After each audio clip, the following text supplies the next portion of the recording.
तो गुरु लोग, जरा सोचो, अगर पूरी दुनिया में एक खतरनाक वायरस फैल जाए और आप ही अकेले बचे हो इस दुनिया में। ऐसा ही कुछ होता है आज की इस कहानी में। कहानी की शुरुआत में हम देखते हैं कि बीमारी का इलाज करने के लिए वैज्ञानिक एक वायरस को रिप्रोग्राम करने में सफल होते हैं। हालांकि वो वायरस पर काबू नहीं कर पाते और ये सभी लोगों में फैल जाता है, जिसके कारण सभी लोग म्यूटेंट में ट्रांसफर हो गए, जिन्हें डार्क सीकर्स नाम से जाना जाने लगा। और वो लोग लोगों को खाते हैं और वो सूरज की रोशनी में कमजोर हो जाते हैं। केवल 3 साल बाद ही न्यूयॉर्क सिटी पूरी तरह से नष्ट हो जाती है, जहाँ जानवर अब सड़कों पर आजाद घूमते हैं। यहाँ एकमात्र इंसान बचा है, रॉबर्ट, जो एक फौजी है जो अपने कुत्ते सैम के साथ दिन गुजारता है। जब भी वह शिकार पर जाते हैं, सैम रॉबर्ट को जानवर ढूंढने में मदद करता है और रॉबर्ट गाड़ी में घूमकर जानवरों का पीछा करता है। रॉबर्ट हमेशा सतर्क रहता है और वो एक अच्छा शूटर भी है, लेकिन उसके बाद वो एक रहमदिल इंसान भी है। जब वो शेर के परिवार को शिकार करते देखता है तो वह उनके रास्ते से हट जाता है। वह अपने गाड़ी में अलार्म भी रखता है ताकि सूरज डूबने से पहले बाहर न रहे। जब अलार्म बजता है तो रॉबर्ट तुरंत अपने घर लौटता है और उसने अपने घर को सुरक्षित करने के लिए पूरी तरह से ब्लीच करके रखा है। इस घर के अंदर रॉबर्ट खाने की अच्छी मात्रा और पुरानी खबरों के टेप रखता है, जिसकी मदद से वह नॉर्मल लाइफ जीने की कोशिश करता है। वह गाने सुनता है, सैम से बात करता है और कुत्ते को नहलाता है। दोनों के लिए खाना भी पकाता है। कितनी भी कोशिश कर रहे पर वह उससे पुराने ख्याल हमेशा लौट आते हैं। जब रात होती है तो सैम के साथ कुछ बंदूकों के साथ वह बाथटब में सो जाता है। जब डार्क सीकर की आवाज उसे सुनाई देती है तो उसे उसकी फैमिली की याद दिलाती है।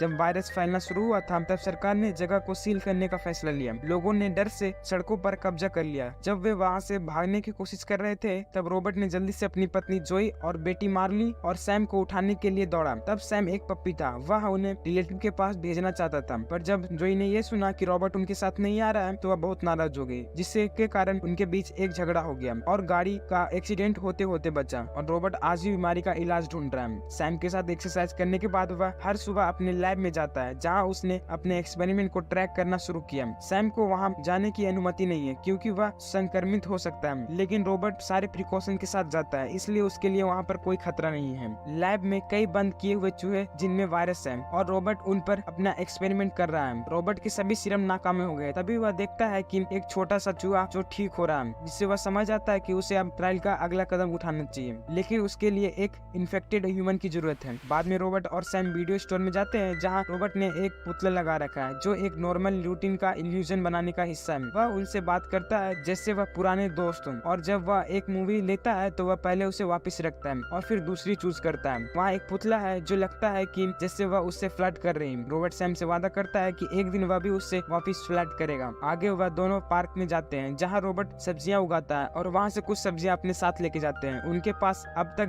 जिन घरों में जाने की लिस्ट बनी है उसमें से एक नया घर चुनते हैं। इससे उन्हें नए सप्लाई मिलते हैं, लेकिन सबसे ज्यादा मिलता है मेडिसिन और क्लीनिक प्रोडक्ट जो आउटब्रेक के दिन लड़ाई में छूट गए हैं। कभी कभी रॉबर्ट को उस जगह के लोगों के बहुत डिप्रेसिंग साइन भी मिलते हैं, जैसे उनके बॉडीज या फिर बच्चों के रूम जो कभी इस्तेमाल भी नहीं हुए। कार के लिए पेट्रोल लेते हैं और रॉबर्ट अपनी रूटीन का आखिरी हिस्सा पूरा करता है, जिसमें वह साउथ स्ट्रीट सी पोर्ट जाता है और एक रिकॉर्डिंग ब्रॉडकास्ट करता है, जिसमें वह चाहता है कि जो कोई भी सर्वाइवर है वह उसे वहाँ मिल जाए। तो वह एयरफोर्स के प्लेन के ऊपर गोल्फ खेलकर या फिर अलग अलग तरीके से अपने आप को इंटरटेन रखता है। एक दोपहर में हम देखते हैं कि सैम एक हिरन को दौड़ा रहा है, इसलिए उस और रॉबर्ट गलियों में उसके पीछे जाता है। फिर हिरन एक बंद रास्ते से गुजरता है और एक पुराने अंधेरे बिल्डिंग में जाता है, तो हिरन घबरा जाती है। सैम उसके पीछे जाता है, जिसकी वजह से रॉबर्ट को घबराहट होती है, क्योंकि ऐसे अंधेरे जगह डार्क सीकर्स के लिए बिल्कुल सही जगह है। सैम रॉबर्ट को बाहर बुलाने की कोशिश करता है, लेकिन वह बाहर नहीं आता, इसलिए रॉबर्ट को ही अंदर जाना पड़ता है और उसकी मौजूदगी का पता न चले इसलिए वह चुपके से जाता है। कुछ डरावनी आवाज आती है जिससे रॉबर्ट डर जाता है, लेकिन वह सैम के बिना नहीं जाना चाहता है, इसलिए वह हिम्मत जुटाने के बाद और अपनी फ्लैशलाइट को अपने हाथ से ढक कर अंदर जाता है। ऊपर जाकर वो खून देखता है, जिससे फॉलो करते हुए फर्नीचर के पीछे एक लाश के पास पहुंचता है और कुछ पलों के लिए रॉबर्ट को लगता है कि शायद वह सैम की लाश है, लेकिन फिर उसे पता चलता है कि यह लाश हिरन की है। आगे सैम को खोजते हुए रॉबर्ट एक दीवार के पास खड़े डार्क सीकर्स की एक झुंड को देखता है। खुशकिस्मती से वह तेजी से रिएक्ट करता है और उनसे दूर जाने लगता है और अपनी फ्लैशलाइट को उनके तरफ से हटा लेता है। रॉबर्ट घूमता है और अंत में सैम को एक डेस्क के नीचे छुपा पाता है, जो बाहर आने से डर रहा है। उसी वक्त एक डार्क सिकेट रोबोट के पीछे से आता है, जिसके बाद रोबोट उसे तुरंत मार देता है और सैम के साथ भाग जाता है और कुत्ते को अलग एक कॉरिडोर लेने को कहता है। जब दूसरे डार्क सीकर उसके पीछे भागते हैं तो वो एक प्लान बनाता है। रोबोट पुल पर एक ट्रक और बिल्डिंग के एंट्रेंस पर पुरानी कैनवास का इस्तेमाल करके एक जाल तैयार करता है। सैम से कहता है कि इन्फेक्शन से बचने के लिए उसके पीछे ना आए। फिर वो अपना खुद का खून लेकर कैनवास पे डालता है। एक डार्क सीकर खून पीने के लिए उसके पास आता है, जिससे जाल एक्टिवेट हो जाता है और ट्रक गिर जाता है और डार्क सीकर कैनवा के अंदर होता है। एक दूसरा डार्क सीकर जो समूह का अल्फा माना जाता है, रोबोट को गुस्से से देखने के लिए बिल्डिंग से बाहर आता है, लेकिन फिर सूरज के किरणें से वो जलने लगता है, जिससे उसे वापस अंदर जाना पड़ता है। जिस डार्क सीकर को रोबोट ने पकड़ा है वो एक फीमेल है। कुछ ही पल बाद रोबोट फीमेल डार्क सीकर को लेकर अपने लैब में आता है, उसे टेबल पर बांधकर दवाई का टेस्ट करने के लिए, पर उसने पहले यूवी रोशनी का उपयोग करके ये जानना चाहा कि वो वायरस उसमें फैला है और उसमें यह देखा कि उसके पास एक बटरफ्लाई टैटू है। रोबोट जो दवाई उस चूहे को लगाया था वही दवाई उसे भी देता है, लेकिन उस पर कोई असर नहीं होता। कुछ पल के बाद डार्क सीकर बेहोश हो जाती है और मॉनिटर पर उसकी सारी वाइटल साइन 0 हो जाती है। रोबोट तुरंत उसे बचाने के लिए एक और इंजेक्शन देता है, लेकिन हार के गुस्से के साथ वह फर्नीचर को हिलाने लगता है। फिर उसने डार्क सीकर को एक शीशे की दरवाजे के पीछे रखा और अपने प्रोग्रेस को डायरी में लिखता है। अल्फा मेल ने खुद को सनलाइट में एक्सपोज कर दिया था और ये उसे सोचने पर मजबूर करता है कि उनके कमजोर होने के कारण उनकी बेसिक सर्वाइवल इंस्टिंक्ट्स को इग्नोर करने लगे हैं और सोशल रेवोल्यूशन बिल्कुल पूरी हो चुकी है। और ये रोबोट को दोबारा आउटब्रेक के दिन को याद दिलाता है, क्योंकि लोग सड़कों पर पागलपन जैसे बर्ताव कर रहे थे और कुछ शिप आइलैंड से निकल रही थी, लेकिन सिर्फ उनको परमिशन दी गई है जो क्लियरेंस के लिए एलिजिबल है। आर्मी ने सड़कों को ब्लॉक कर दिया था, लेकिन आर्मी को रोबोट और उसके परिवार को सुरक्षित जगह पहुंचाने के लिए भेजे गए हैं। जब वो हार्बर पहुंचते हैं तो सैनिक एक स्कैनर का इस्तेमाल करते हैं, जिससे यह यकीन करते हैं कि वह किसी तरह की बीमारी से इन्फेक्ट नहीं है। मार्ली पास हो जाती है, लेकिन जोई नहीं। माँ बेटी परेशान हो जाती है क्योंकि वह अलग नहीं होना चाहती। जिसके बाद रोबोट एक बार और उसे स्कैन करने का ऑर्डर देता है। जोई इस बार टेस्ट में पास हो जाती है और क्योंकि वह आर्मी की फैमिली थी, वह हेलीकॉप्टर में सफर करने का मौका पाते हैं। रोबोट रुकना चाहता है और जोई और मार्ली उसे अलविदा कहते हैं और वो लोग सैम को रोबोट के पास ही छोड़ देते हैं। हेलीकॉप्टर उड़ने लगती है तो मार्ली अपने हाथों से बटरफ्लाई बनाकर अलविदा कहती है। हम फिर वापस प्रेजेंट डे में आते हैं। रोबोट और सैम अपनी रोज की तरह रूटीन फॉलो करते हैं, लेकिन दिन के अंत में जब वो घर जाने के लिए तैयार होते हैं, कुछ अजीब होता है। पूल के पास एक पुतला रखा होता है और रोबोट बिल्कुल श्योर होता है कि उसने उस पुतले को यहाँ पे नहीं रखा था। रोबोट को एहसास होता है कि वह पागल हो रहा है, जिससे वह पुतले पर गोली चलाता है, जैसे कि उसे साबित करना है कि वह असली नहीं है, और वह पुतला जमीन पर गिर जाता है। फिर रोबोट को आसपास सिसकियां सुनाई देने लगती है, जिससे डरकर रोबोट हवा में गोली चलाने लगता है। कुछ नहीं होता तो रोबोट पुतले को देखने के लिए जाता है, लेकिन जब वह पास जाता है तो एक कार गिर जाती है और एक रस्सी से वह फंस जाता है। डार्क सीकर ने उसके लिए एक ट्रैप बनाया था, बिल्कुल उसकी नकल करके। सिर में चोट लगने की वजह से रोबोट बेहोश हो जाता है और उसका खून जमीन पे गिरने लगता है।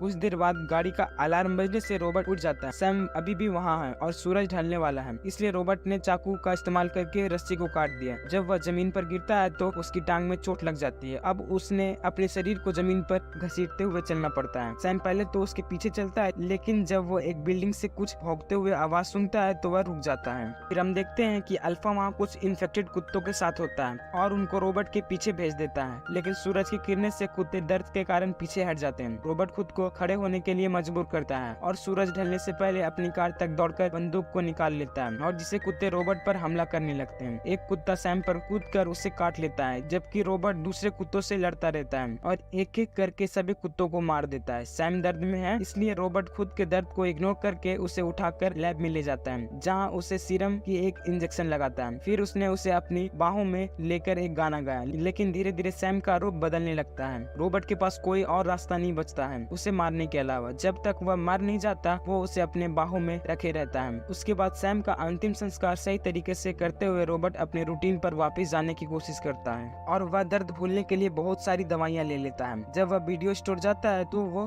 फ्लैटिंग कर रहे पुतले से बात करता है, ये कहते हुए कि उसने अपने दोस्त से वादा किया था कि एक दिन वह उससे बात करेगा, लेकिन वह पुतला को जवाब नहीं देती क्योंकि वह बोल नहीं सकता। रोबोट गुस्सा और दुखी होकर रात में अपनी कार लेकर रिवेंज के लिए डार्क सीकर्स के ऊपर चला देता है। वो उनमें से कुछ को मार देता है लेकिन दूसरे उस पर हमला करने लगते हैं। अल्फा के हुक्म के मुताबिक वो एक लाइट पोस्ट पर चढ़कर उसके कार पर हमला कर देते हैं। फिर वो कार को उलट देते हैं जिसके अंदर रॉबर्ट फंस जाता है। लेकिन जब अल्फा खिड़की से कार में घुसता है तब एक यूवी लाइट उन सभी को अंधा कर देती है और डार्क सीकर्स भाग जाते हैं। रॉबर्ट को अच्छा नहीं लग रहा है क्योंकि कार उलटने के समय उसके सिर में चोट लग गई थी, पर उसे याद है कि एक व्यक्ति उसे अपने कार में बिठाए रहता है और उससे बोलता है याद रखे कोई हमारा पीछा ना करे। उस रात रॉबर्ट फिर से अपनी फैमिली के बारे में सपना देखता है। हेलीकॉप्टर उड़ने के बाद सरकार ने जगह को बंद करने के लिए पुल को ब्लास्ट कर दिया जिससे एक हेलीकॉप्टर अपने कंट्रोल से बाहर हो जाता है और रॉबर्ट की फैमिली के हेलीकॉप्टर के साथ आकर टकरा जाता है जिसमें उसकी फैमिली मारी जाती है। अगले सुबह रॉबर्ट टीवी पर चल रहे एक एनिमेटेड मूवी की आवाज से जागता है लेकिन वो अभी भी सतर्क है और जाकर बंदूक उठा लेता है। उसे लगता है कि किचन में उसकी फैमिली है लेकिन हकीकत में ये एना और उसका बेटा ईथन है जिन्होंने कल रात उसकी जान बचाई थी। एना ने नाश्ता बना रखा है। फिर रॉबर्ट बंदूक रख देता है और उनके साथ बैठकर उनकी कहानी सुनता है। वो बताते हैं कि वो मायरलैंड से आए हैं और वो रॉबर्ट की संदेश सुनकर यहाँ आए हैं और वो वॉरमेट जा रहे हैं जहाँ सर्वाइवर है। वहाँ ठंड से वायरस इन लोगों को इन्फेक्ट नहीं किया है इसलिए वह वहाँ जा रहे हैं। रॉबर्ट इस बात पर विश्वास नहीं करता और एना को बताता है कि सब लोग मारे जा चुके हैं और अपनी नाराजगी में अपने प्लेट जमीन पर फेंक देता है और रॉबर्ट अकेले चले जाता है। उसके शांत होने के बाद वह दोबारा सबके पास जाता है और ईथन को विश्वास दिलाता है कि वो किसी को नुकसान नहीं पहुंचाना चाहता है। रॉबर्ट कहता है कि उसे वो मूवी बहुत पसंद है और ये आसानी से समझ में आ रहा है कि वो और से जुड़े हुए हैं क्योंकि उसका भी कोई दोस्त नहीं है। रॉबर्ट ने एना को बचाने के लिए शुक्रिया कहा। एना ने बताया कि वो सैन पोलियो में रेड क्रॉस इवैक्यूएशन शिप पर थी लेकिन वो जगह परमानेंट रहने के लिए नहीं बने थे।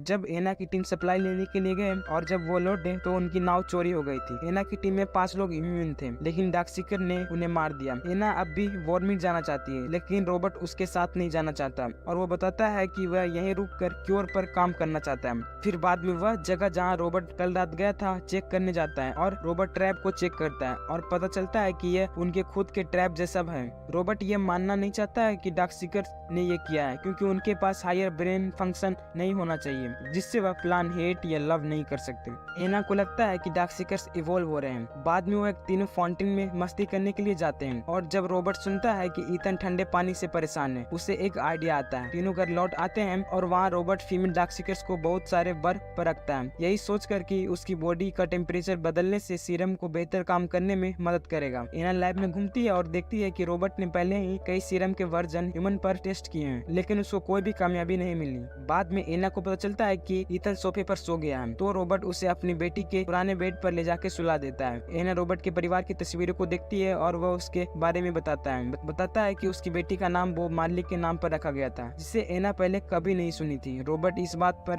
हैरान होता है और तुरंत उसका फेवरेट सीडी चलाता है और वो कहता है कि बॉब मार्ली उसका इंस्पिरेशन था। जब अंधेरा होता है रॉबर्ट सभी खिड़कियों को बंद कर देता है और फिर से एना मनाने की कोशिश करती है कि वह उसके साथ चलने के लिए तैयार हो जाए। रॉबर्ट हैरान हो जाता है कि एना कैसे इतनी कॉन्फिडेंट हो सकती है कि कोई कुल नहीं है और जब एना बताती है कि भगवान ने उसे बताया तब रॉबर्ट आखिर में परेशान हो जाता है और एना पर चिल्लाकर उसे कहता है कि इंसान की आधी आबादी खत्म हो गई है और बाकी सभी मॉन्स्टर में बदल गए हैं। इसका मतलब है कि भगवान नहीं है। उनकी बातचीत एकदम से रुक जाती है जब वो बाहर से कुछ आवाजें सुनते हैं। डार्क सीकर उनके खून की खुशबू को पहचान कर उनके पीछे आ गए और अब वो यहाँ है। एना जल्दी से ईथन को लेने जाती है जबकि रॉबर्ट बाहर की लाइट्स को ऑन करता है जो कि उसने पहले से ही लगा रखे थे लेकिन डार्क सीकर उन पर टूट पड़ते हैं। फिर रॉबर्ट ने बहुत सारे ब्लास्ट किए जो उसने पहले से ही छिपा रखे थे जिससे पहला झुंड नष्ट हो जाता है। रॉबर्ट एना को ढूंढने के लिए ऊपर जाता है लेकिन तभी अल्फा उस पर अटैक कर देता है। दोनों लड़ने लगते हैं और रॉबर्ट फ्लोर से एक स्क्रू ड्राइवर पकड़कर उस पर अटैक करता है लेकिन अल्फा को कोई तकलीफ नहीं होती और वह रॉबर्ट को नीचे पटक देता है। रॉबर्ट को मौका मिल जाता है कि वह एक वेपन ले ले और अल्फा उसे बचने के लिए दूसरे कमरे में छिप जाता है। तब रॉबर्ट एक गैस कनिस्टर को गोली से उड़ा देता है जिससे फिर से एक धमाका होता है। अल्फा फिर से ऊपर जाता है और रॉबर्ट उसके पीछे पीछे जाता है और गोली चलाते हुए उसको देखता है पर वह खिड़की से बाहर कूद जाता है और फिर से रॉबर्ट एना को ढूंढने जाता है और वह फर्नीचर के नीचे छुपे होते हैं। वहीं एक डार्क सीकर उनके रूम के सेलिंग को तोड़ रहा होता है। वहीं टेबल पर एक गन होती है इसलिए रॉबर्ट जल्दी से अंदर जाता है, गन उठाकर मॉन्स्टर को मारता है। उसी वक्त रॉबर्ट बाहर से कुछ आवाज सुनता है और पता चलता है कि अल्फा और भी ज्यादा डार्क सीकर के साथ वापस आया है। इसलिए तीनों लैब में छिप जाते हैं और डार्क सीकर्स भी बिल्डिंग के ऊपर चढ़ते हुए उनके पास आ जाते हैं। तब रॉबर्ट और एना हैरान हो जाते हैं जब उन्हें पता चलता है कि फीमेल टेस्ट सब्जेक्ट ठीक हो रही है। इसका मतलब है कि क्योर काम कर रहा है लेकिन उनके पास कोई ऑप्शन नहीं है क्योंकि डार्क सीकर्स लैब तक पहुंच गए हैं और रॉबर्ट को ग्लास डोर बंद कर देना पड़ता पड़ता है। रॉबर्ट बोलता है कि वह उन्हें बचा सकता है, पर डार्क सीकर नहीं सुनते। वह दरवाजे पर टूट पड़ते हैं। जब अल्फा आता है तो वह ड्राइंग बनाता है जो एक बटरफ्लाई है, जैसे कि उस फीमेल टेस्ट सब्जेक्ट पर टैटू थी। इससे उसे मार्ली के बारे में याद आता है और वो समझ जाते हैं कि डार्क सीकर्स के पास भी फीलिंग होते हैं। इससे उसे मार्ली के बारे में याद आता है और वो ये भी समझता है कि वह अपने दोस्त को बचाने आए हैं, ना कि उन्हें मारने के लिए। रॉबर्ट ने अपना गन नीचे रख दिया और एनक की आवाज को नजरअंदाज करके फीमेल सब्जेक्ट को ग्लास के दरवाजे से बाहर ले गए और डार्क सीकर उस पर खूंखार भौंकते हुए उसकी तरफ बढ़ते हैं। तब रॉबर्ट ने एक सिरिंज ली और औरत को दवाई जिससे कि वह जाग सके, जिसे देखकर अल्फा खुश हो गया और फिर उसको उठाकर चला गया। रॉबर्ट माफी मांगने की कोशिश करता है, लेकिन उसको एक और खूंखार आवाज से जवाब मिलता है। अब जब शहर डार्क सीकर से भर चुका है तो उसने एना और ईथन के साथ शहर छोड़ने का फैसला लिया और वो अगली सुबह बोरविन पर जाने का सफर शुरू करते हैं। लेकिन पहले एना ने एक नई रिकॉर्डिंग बनाई जिसमें उन्होंने सुरक्षित बस्ती के बारे में बताया। उन्होंने बताया कि अगर कोई जिंदा है तो वो लोग वहाँ पे आ सकते हैं।